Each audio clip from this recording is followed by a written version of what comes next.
search for the suspects in the shooting Thursday of Sergeant Isaac Carrington continued today with the pursuit of a car similar to the one described by witnesses at the scene of a shooting. Sergeant Carrington remains in critical but stable condition. WJZ is live at police headquarters. Pat Warren reports on the latest in the investigation. Pat.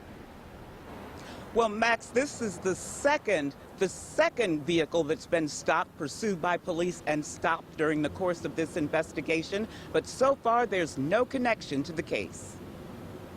The pursuit started on Bel Air Road in northeast Baltimore when police spotted this blue Acura, similar to the description of the car used by suspects in Thursday's shooting of Sergeant Isaac Carrington in an apparent attempted robbery.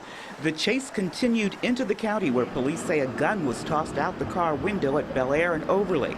The vehicle was stopped at Plantagenet Circle just off 7 Courts Drive. This was the scene yesterday when police stopped another car matching the vehicle description on Annapolis Road in Lansdowne. So far, no connections have been made to the sergeant's shooting. It's actually in my neighborhood, and it's an officer that I know and whose family that I know. Council President Brandon Scott knows Sergeant Carrington as Ike. The sergeant was talking to a neighbor in his front yard when an Acura drove down the block and a gunman wearing a mask jumped out demanding valuables. Carrington ran and the gunman shot him several times. We have to hunt down the individuals who are doing these shootings and robberies and any other shooting and robbery in the city of Baltimore. We just hope and pray that Ike continues to fight and that he comes out of this on top. Sources say the sergeant has been responding to doctors and staff and is able to squeeze hands. We have to be better as a city as we work together to deal with this disease of gun violence. So we have to have all hands on decks and be taking the fight to those who are actually committing violence in our communities.